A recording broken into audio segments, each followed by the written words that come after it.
It's disappointing, it's disgusting, it's wrong. Every year, our lawmakers find new and creative ways to insult and embarrass our state, and this guy, Frank Artiles, took the cake. It happens with other senators, just not myself. We'll ask House Speaker Corcoran about the firestorm in Tallahassee, while Congressman Crist weighs in on the growing mess in Washington. This is Money, Power, and Politics.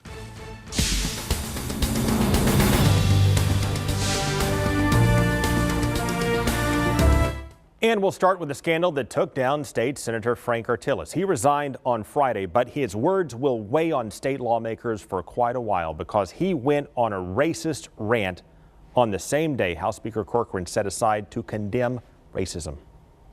Hopefully bring them some further along the road of feeling that there is justice in society. On the same day, the legislature took a stand against racism. On the same day, House Speaker Corcoran apologized for Florida's racial sins of the past. This veteran state lawmaker decided to roll out the N-word in a vulgar rant right in front of members of the Legislative Black Caucus.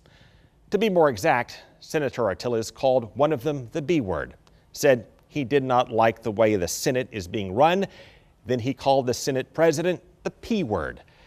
And then he said things are running the way they are because of the 6 N-words who put him there.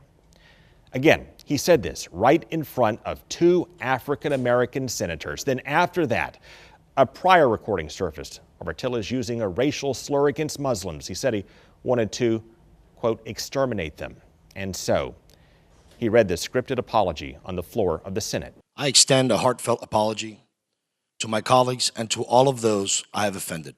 As you can see, my harsh words have adversely reflected more on me than they could ever have on anyone else. Well, he said there are no excuses for what he said, but then he appeared to reel off a list of defenses or excuses for what he said. I was not calling anybody specific the actual word. I was not targeting anybody with the word. It was a generality. It was a private conversation and ended up being in the press. Is that it shows my frustration with the process in the Senate, with how slow the bills are moving. I'm a professional, and at the end of the day, sometimes people get heated and arguments happen. It happens with other senators, just not myself. Okay, let's bring in House Speaker Richard Corcoran. Thank you for joining us. It's always a pleasure. Thank you. Well, this week, same day that you sought to apologize and did apologize for Florida's racial sins decades ago, you have this senator rolling out the N-word. I cannot think of a case, an individual. Many have made mistakes in the legislature, including others this year. I cannot think of anything that reaches the level of this. Can you? I agree. I'd say a couple things first. I mean, Frank Artiles is a dear friend. I've known him a long time. He has a wonderful wife, 2 beautiful children who are emerging teenagers. He served our country honorably in the United States Marine Corps. Having said that, obviously, to your point, his words were repugnant, and they're words that at this point in time should never be uttered in any society, let alone in a political landscape. What would have happened if Artiles had not resigned? It's hard to say. There's a lot of the Senate and the House, according to the Constitution, choose who can sit there before them with 2/3 vote. And so technically they were moving and they could censure him. They could expel him from the chamber with 2/3 vote.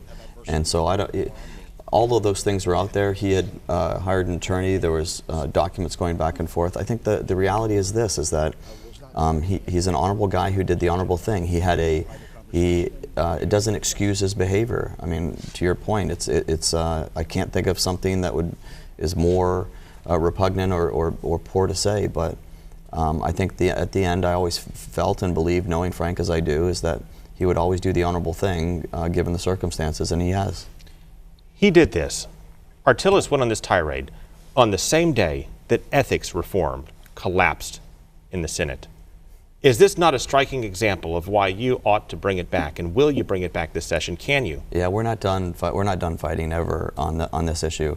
There's no question we need to clean up. I've said this 1,000 times. The enemy of good governance, the enemy is really, at the end of the day, elected officials who get up there and they campaign one way and govern another. And the ethical violations, the good news is we've passed them all in the House. Every single one of those ethics reforms we put in our House rules so they apply to House members. What we were trying to do was get it to apply to everybody else, the Senate and other and even local officials, and it couldn't even get a hearing. It passed the House, 120 members, it passed 119 to 1.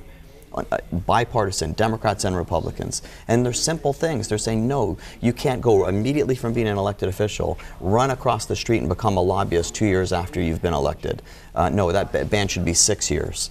All those common sense reforms. But we'll go to the Constitutional Revision Commission, and we're going to go, if necessary, we'll try to create a petition drive and go straight to the people, and those things will pass. If you're a betting or a guessing man, we're going into overtime, aren't we, this year? If I was, I'd say right now I'm very optimistic that we are not. You're not. You're going to strike a deal. How can you strike a deal when you're that far apart at this point, from Visit Florida to Enterprise Florida and beyond? I don't think we're that far apart on those. I really don't. I think that the entire Senate has said at different times and in different occasions that yes, spending $1 million of taxpayer money on Pitbull is a waste of money. Spending $10 or $12 million on a TV show with Emerald was a waste of money. Well, you start adding that stuff up, and yes, Visit Florida should be cut. When you start talking about how one gas station can move into an intersection, there's 3 other around it, and you take money out of the other 3 gas stations who've already been there, already employed people, already invested in our community, and you take it out and give it to the new gas station, that's an unfair system and that should be stopped. I think we're all in agreement on that stuff, and I think we're going to see that all come to fruition here in the next couple of weeks. Speaker Corcoran, thank you for your time. It's a pleasure. Thank you. Now, while Speaker Corcoran fights some of the governor's top priorities, Governor Scott is going after Republican lawmakers who are taking Corcoran's side here, and he's taking swings at them by name, which of course could wound them when they run for re-election. So we spoke to some of those Republicans in the governor's crosshairs in Tallahassee, and one of them is Central Florida Representative Randy Fine. How does it feel to be called out by the governor for, as he puts it, supporting a bill that kills jobs? Well, look, the governor has a job to do. He feels very passionate about this issue, and I respect that. I just respectfully disagree. And as someone who started 3 companies without ever taking $1 in incentives, I know that it can be done. To the governor's point that killing Enterprise Florida would kill jobs in the state of Florida, you would say what? I think the biggest issue is it's an unproven statement. What's most disappointing about this debate about Enterprise Florida is the fundamental lack of data that demonstrates that the program actually works. And I believe if the state is going to play venture capitalist, then it has to play by venture capitalist rules. And that means comprehensive suites of reporting that demonstrates that when we spend $1 million of taxpayer money, we're getting a good return on that money. And that data simply does not exist. The governor calling you and others out by name, do you think that could hurt you politically? No. In fact, I think it was a silly move. I think it hurt the governor far more than it hurt local state representatives. I had a lot of constituents who were quite angry, not at me, people who actually disagreed with me on the issue, who thought the behavior was very inappropriate. What did they find inappropriate in that? Well, we're all Republicans, and we can disagree on policy, but we should stay away from the name calling. Okay, so why does a top Republican strategist now give Democrats a better than even chance of winning Florida's race for governor? We'll find out, and we'll break down the crisis in Iran and the trouble in Washington one-on-one with Congressman Charlie Crist.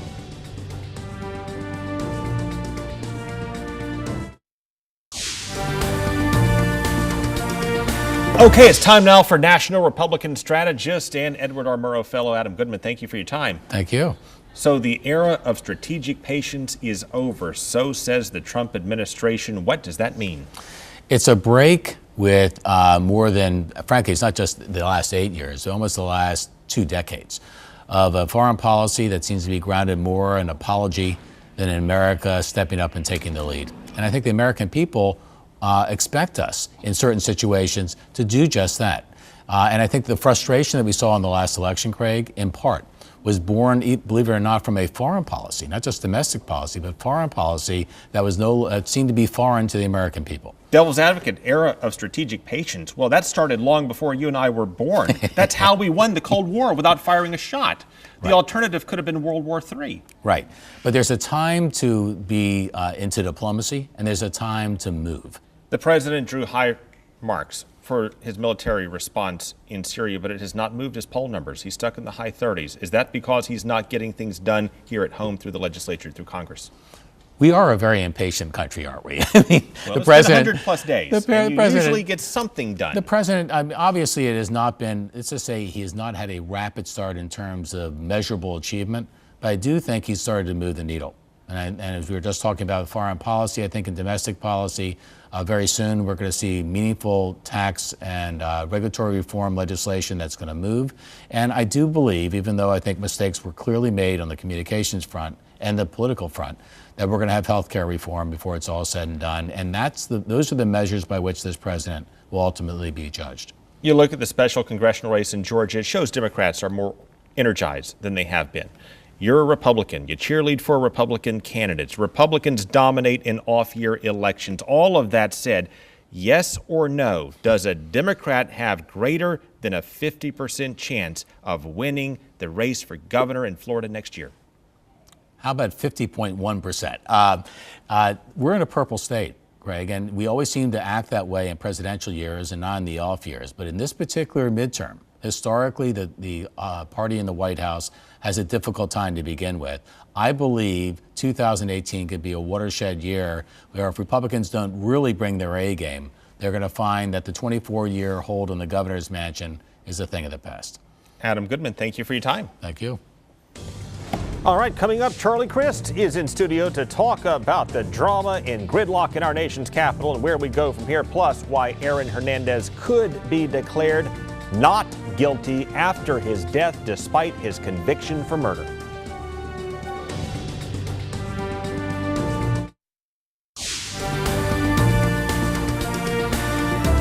Well, last year, President Trump said he would police the nuclear deal with Iran. Then this week, his Secretary of State suggested they would just rip it up. So we want to show you where both sides of this debate are coming from, what they're thinking, starting with Rex Tillerson.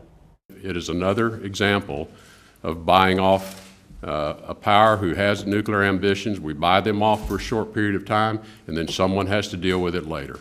We just don't see that that's a prudent way to be dealing with Iran. Well, to understand where this is going, we need to put it in context for both sides of the debate, because this deal, like our history with Iran, is far more complicated than some on both sides may think. First, to all the Democrats who applauded this deal before the ink dried, look back at what Iran's supreme leader said while the talks were playing out. And to all the Republicans who lined up to slam this deal before the ink dried, remember what the last Republican president called for before President Trump years ago. If they want to have a relationship, all they got to do is verifiably suspend their enrichment program. He said suspend, not end. And to those who say Iran says one thing and then another, well, they're right about that. But Iranians would say the same thing about us. This notion that the United States is getting ready to attack Iran is simply ridiculous. Having said that, all options are on the table. And this takes us to our complicated history that both sides should keep in mind to put this deal and our mutual distrust in perspective. We say they threaten democracy with a meddling and abusive regime, and they do. They say we meddled with their democracy years ago and installed an abusive dictator, and we did. They talk about psychological and physical torture. Physical, I don't believe.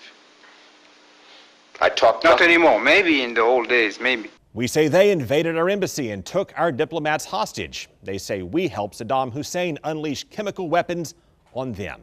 And if you think our history is confusing and complicated, look at the present with Iran. Our enemy's friend is our new enemy's foe, which fights our enemies while supporting their friends who seek to destroy us. Whiplash.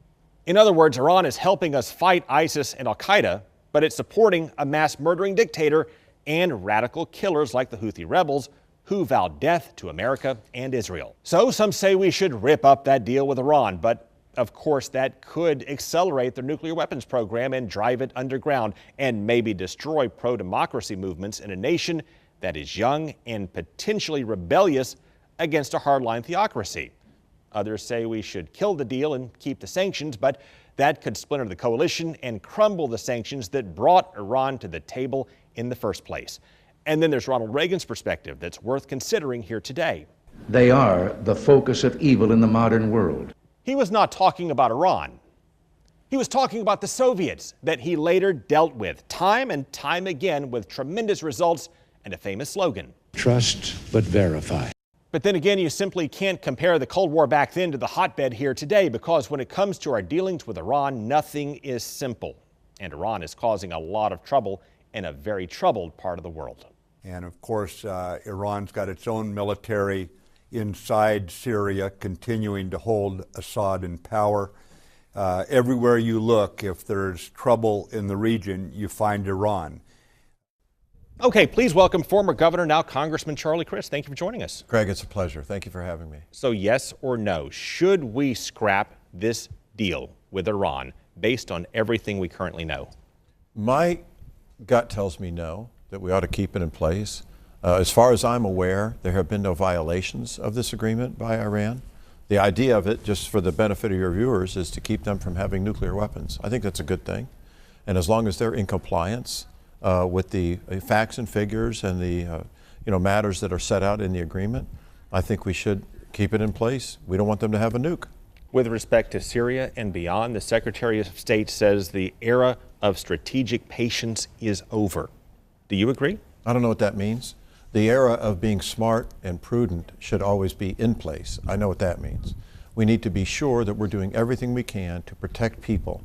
And what we saw in Syria just about 10 days, 2 weeks ago, was an atrocity of the nature that we never want to see again. I want to ask you about this water war with Georgia that we've been fighting for decades under your leadership and before and beyond. So we sue Georgia, but the Corps controls the flow of water and Congress controls the Corps.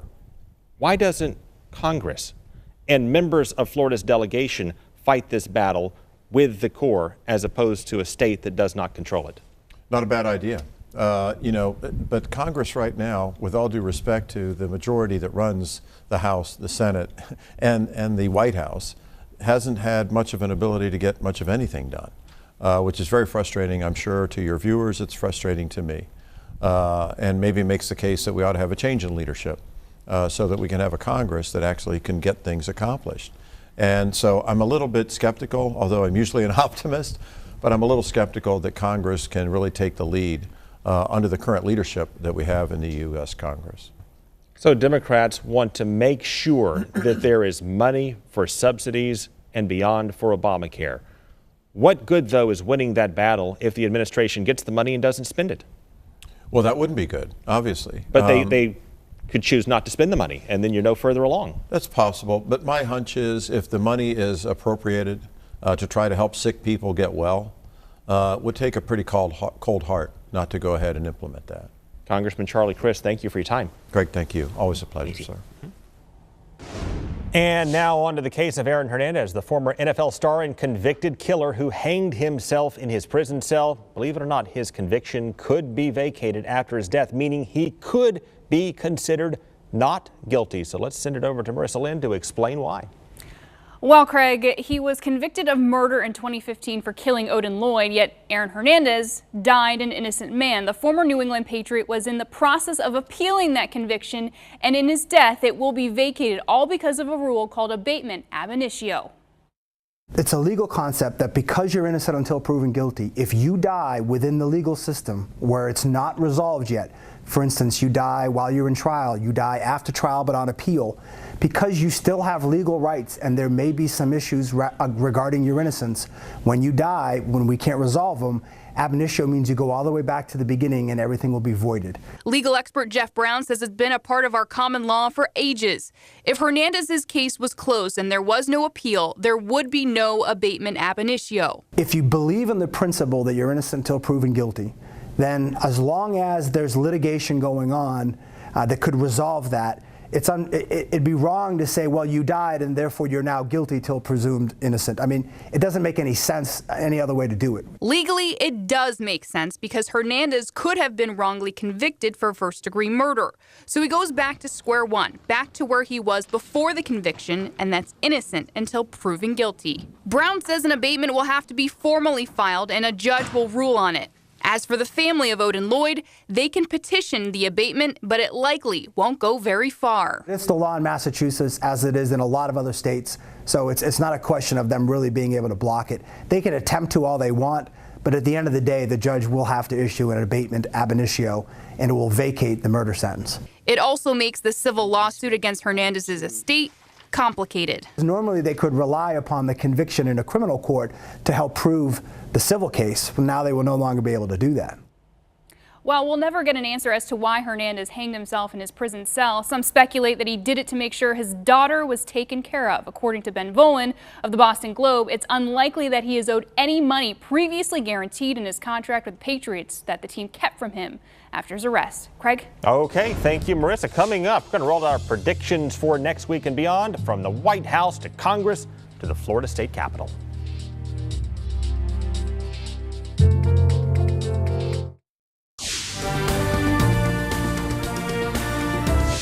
Okay, here's what to expect next week. First, from the White House, President Trump wants to roll out a plan for tax reform by Wednesday.